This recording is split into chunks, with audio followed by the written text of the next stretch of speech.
Hi friends, welcome to Shachini YouTube channel. So ಇವತ್ತು ಭೀಮ್ ನಮಸ್ತೆ ಇರೋದ್ರಿಂದ ನನ್ನ ಹಸ್ಬೆಂಡ್ ಪಾದ ಪೂಜೆ ಮಾಡಬೇಕು. ಸೊ ಅದಕ್ಕೆಲ್ಲ ರೆಡಿ ಮಾಡ್ಕೊಂಡಿದ್ದೀನಿ. ಸೊ ಅವರು ಕೂಡ ಇವಾಗ ಬಂದಿದ್ದಾರೆ. ಅವರು ಫ್ರೆಶ್ ಅಪ್ ಆಗಿ ರೆಡಿ ಆಗ್ತಾ ಇದ್ದಾರೆ. ರೆಡಿ ಮಾಡಿ ಇಟ್ಕೊಂಡಿದ್ದೀನಿ. ಸೊ ನನ್ನ ಹಸ್ಬೆಂಡ್ ರೆಡಿ ಆಗ್ತಾ ಇದ್ದಾರೆ. ಅವ್ರು ಬರಬೇಕು.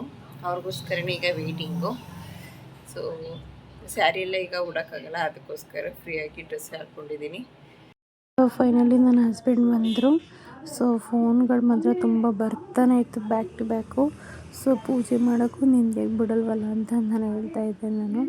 ಸೊ ಅವರು ಸರಿ ಅಂತ ಹೇಳ್ಬಿಟ್ಟು ಒಂದು 5 ನಿಮಿಷ ಫೋನ್ನ ಪಕ್ಕದಲ್ಲಿ ಇಟ್ಬಿಟ್ಟು ನನಗೆ ಅರಿಶಿನ ಕುಂಕುಮ ಇಡೋಕ್ಕೆ ಅಂತ ಬಂದರು. ಸೊ ಅರಿಶಿನ ಇಡೋ ಜಾಗದಲ್ಲಿ ಕುಂಕುಮ ಇಡ್ತಿದ್ರು, ಕುಂಕುಮ ಇಡೋ ಜಾಗದಲ್ಲಿ ಅರಿಶಿನ ಇಡ್ತಿದ್ರು. ಪ್ರತಿ ವರ್ಷವೂ ಹೇಳ್ಕೊಡೋದೇ ಆಗುತ್ತೆ ಅಂತ ನಾನು ಬೈತಾ ಇದ್ದೆ ಅವ್ರಿಗೆ. ಸೊ ಮರ್ತೋಗುತ್ತೆ ನಾನೇನು ಮಾಡಲಿ ಅಂತ ಅವ್ರು ಹೇಳ್ತಾಯಿದ್ರು. ಪೂಜೆ ಮಾಡಬೇಕಾದ್ರೆ ಹತ್ತತ್ರ 11 o'clock ಆಗೋಗಿತ್ತು. ಸೊ ಇಂಥ ಟೈಮಲ್ಲೆಲ್ಲ ಈ ಟೈಮ್ಗೆ ಕರೆಕ್ಟಾಗಿ ತಿಂಡಿ ಊಟ ಮಾಡು, ಯಾಕೆ ತಿಂಡಿ ಮಾಡಿಕೊಂಡೆ ಪೂಜೆ ಮಾಡ್ಬೋದಿತ್ತಲ್ಲ ಅಂತ ಬೈತಾನೂ ಇದ್ದರು ಅವರು. ಸೊ ನಾನು ಪೂಜೆ ಮಾಡಿಬಿಟ್ಟೆ ತಿಂಡಿ ಮಾಡೋಣ ಅಂತ ವೆಯ್ಟ್ ಮಾಡ್ತಿದ್ದೆ.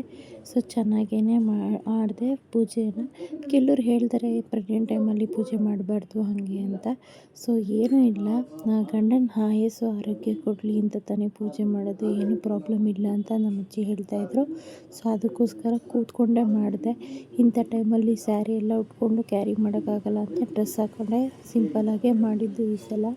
ಸೊ ತುಂಬ ಚೆನ್ನಾಗಿ ಪೂಜೆ ಎಲ್ಲ ಮಾಡಿದೆ, ಕೂತ್ಕೊಂಡೇ ಮಾಡಿದೆ, ಏನೂ ಪ್ರಾಬ್ಲಮ್ ಇಲ್ಲ. ಅವರು ಹೇಳಿದ್ರು ಕೂತ್ಕೊಂಡೇ ಮಾಡು, ಹಾಗಾದರೆ ಮಾತ್ರ ಮಾಡಿಸ್ಕೊತೀನಿ ಅಂತ. ಸೊ ಅದಕ್ಕೋಸ್ಕರ ಕೂತ್ಕೊಂಡೇ ಮಾಡಿದೆ ನಾನು. ಈ ವರ್ಷವೂ ಸೇರಿ ನಂದು 3ನೇ ವರ್ಷ. ಬಟ್ ಈ ವರ್ಷ ತುಂಬ ಅಂದರೆ ತುಂಬ ಸ್ಪೆಷಲ್ಲು. ಯಾಕೆ ಅಂತಂದರೆ ಕನ್ಸೀವ್ ಆಗಿರೋದ್ರಿಂದ ಪಾಪು ಇದೆ ಹೊಟ್ಟೆ ಒಳಗಡೆ ಅನ್ನೋ ಫೀಲೇ ಬೇರೆ. ಸೊ ನಾನು ಪೂಜೆ ಮಾಡಬೇಕಾದ್ರೆಲ್ಲ ಜಾಸ್ತಿ ಮೂಮೆಂಟು ಕೂಡ ಮಾಡ್ತಾಯಿತ್ತು. ತುಂಬ ಅಂದರೆ ತುಂಬ ಖುಷಿಯಾಯಿತು ನನಗೆ. ನೆಕ್ಸ್ಟ್ ಇಂಥ ವರ್ಷಕ್ಕೆಲ್ಲ ಪಾಪು ಕೈಯೆಲ್ಲ ಇರುತ್ತೆ ಅನ್ನೋದು ಇನ್ನೂ ಖುಷಿ ನನಗೆ. ಸೊ ನನ್ನ ಹಸ್ಬೆಂಡು ಸ್ವಲ್ಪ ವೀಡಿಯೋಸ್ ಎಲ್ಲ ಮಾಡಿಕೊಟ್ರು. ಸೊ ಆಶೀರ್ವಾದನೂ ಕೂಡ ಮಾಡಿದ್ರು. ತುಂಬ ಖುಷಿಯಾಯಿತು ಅಂತಲೇ ಹೇಳ್ಬೋದು. ಸಿಂಪಲಾಗಿ ಮಾಡಿದ್ರು, ಬೇಗನೆ ಮಾಡಿದೆ. ಸೊ ಗೈಸ್, ಪೂಜೆ ಎಲ್ಲ ಇವಾಗ ಮುಗೀತು. ಸೊ ಇವಾಗ ನಾಷ್ಟ ಮಾಡಬೇಕು. ಆಲ್ಮೋಸ್ಟ್ ಟೈಮ್ 11 ಗಂಟೆನೇ ಆಗೋಗಿದೆ. ಸೊ ಫುಲ್ ಹೊಟ್ಟೆ ಹಸಿತಾ ಇದೆ ಗೈಸ್. ಆಮೇಲೆ ಸಿಗ್ತೀನಿ.